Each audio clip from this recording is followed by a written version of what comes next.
Hello. So today we're gonna do a little tarot tutorial to help you make a decision between two options.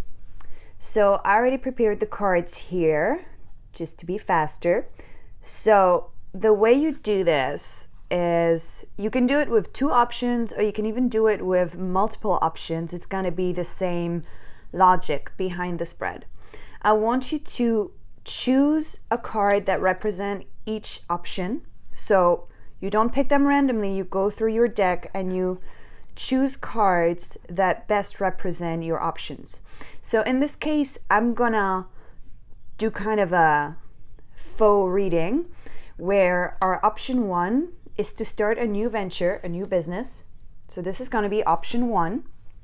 And I took the Knight of Wands for that.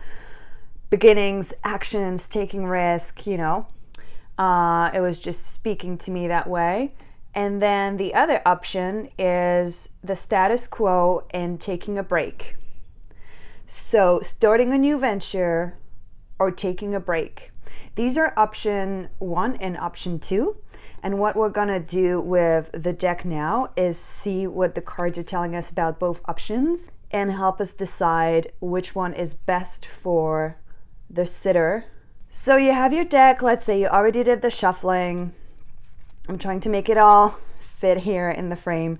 This is an 8-card spread, so it's pretty substantial. So the first thing you're gonna do is obviously focus on each option. Each time you pick a card from your deck, you focus on option one without pushing any feelings onto it.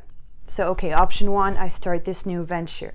The first card that you pick is gonna be the pro, the good thing about this. And you cover it. Here we have the star. Option two, what is the pro of me taking a break, leaving the status quo as is? The pro. The Two of Wands. So see, so far we have real positive things for both options. So here with the star, we see that it would bring a lot of good fortune, that the plan would be protected, that it would probably also have to do with healing and personal growth. So it is definitely a very positive card here. But here as well, and here what we see is that if the sitter, the reader, myself, if I was doing this for myself now, were to take a break, we would still be pondering what happens next. So this break would be beneficial for what comes next, because it would allow the sitter, the reader, to make a reasonable plan, an actionable plan. So even this break here would be productive. This break would not be time wasted. It would prepare for the future. And now we're going to cover each of these options with a con. So what is the con of starting this venture right now, of jumping into action? The Emperor. And what is the con of taking this break? Eight of Swords. Okay, so the Emperor here obviously tells us that there's going to be a lot to do. It's going to require a lot of work, a lot of responsibilities, possibly having to deal with the man, having to do paperwork, stuff that weighs on you and that, like heavy as the head. It's, even for a con, it's not very bad, because this card is still neutral to good in itself, especially when it comes to business. So it tells us it would take a lot of work, it would take a lot of strength, a lot of energy and determination, which could be challenging because we're looking at cons here. And obviously from asking this question, we would be looking at someone who's maybe worried about starting something new. So yes, it would come with a lot of work and a lot of commitment, somehow a lot of dedication to your masculine energy. So the Eight of Swords here on option two might refer to a feeling that's already happening, which is a feeling of being trapped, of not taking enough action. So this might perpetuate this feeling. So not taking action yet could be really detrimental for this person's mental health and for their sense of their own value and their own ability to do things. So this would be quite of a heavy price to pay mentally. Now, I'm going to take a card to cover each option one more time that speaks of the energy that comes with each option. So that's the energy of the sitter or the reader if you read for yourself. Like, it's the frequency and the energy that vibrates with each option. The King of Swords, it's really interesting because it's a great echo to the Emperor here. It's a very stern, very strong, very cold, very determined, but also kind of heavy vibe.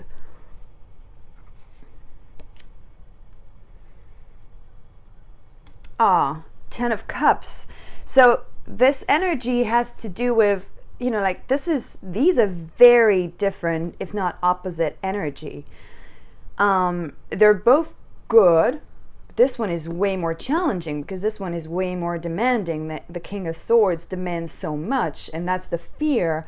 That's also the con that we see here with the Emperor. Here we basically have, probably a need and or a will to enjoy life, maybe even to spend time with family and friends and just take an actual break. That would be positive. But there's a fear here, that stands in the way of really enjoying this break. So that would need to be resolved if this decision were to be made. And now the outcome. We're going to cover each option one last time with the outcome that is foreseeable at this point with this information for each option. So what is the outcome to expect for option 1? Wow. Okay, we have an answer here if we had a real question. And what is the outcome for option 2?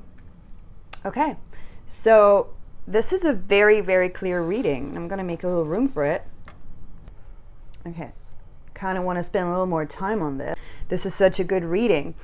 We see here that obviously the outcome here is the best possible outcome. The cards are absolutely telling your sitter or your reader to go for it, because this is, my background. If you don't know yet, my background is mostly Marseille. So in the Marseille tradition, the Ace of Cups is also regarded as the Holy Grail. And often when it comes out, we stop the reading because that's it. That's your answer.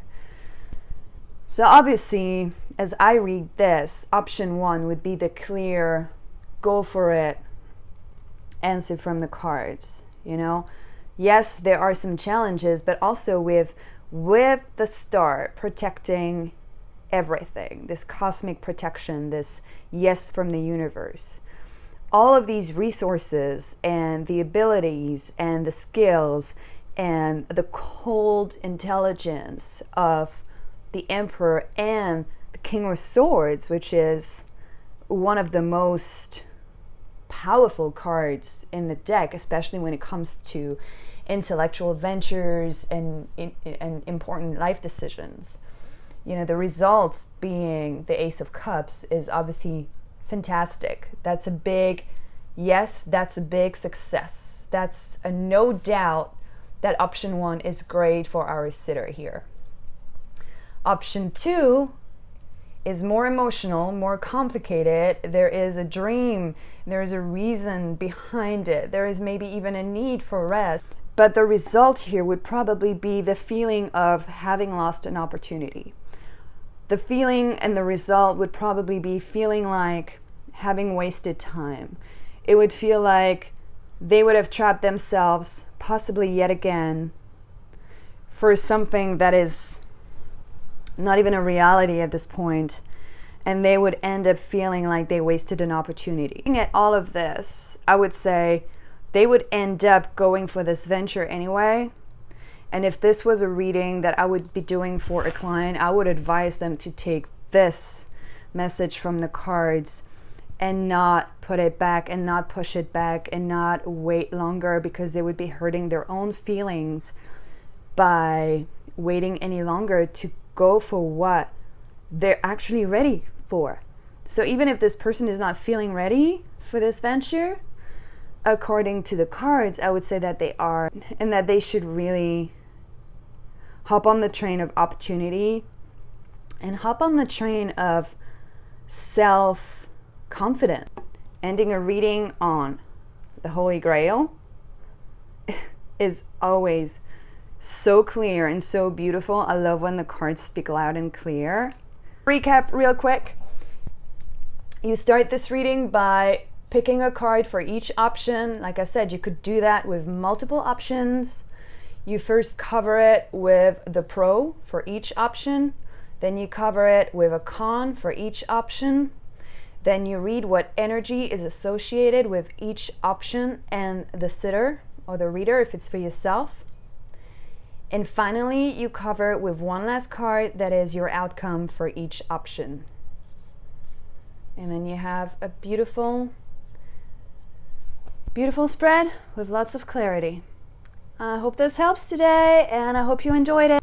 And if you want more, come see me on tarotparlor.com. I'm also on YouTube, on Instagram, on TikTok, everywhere, and I would love to see you there. Thank you so much. I hope this was helpful.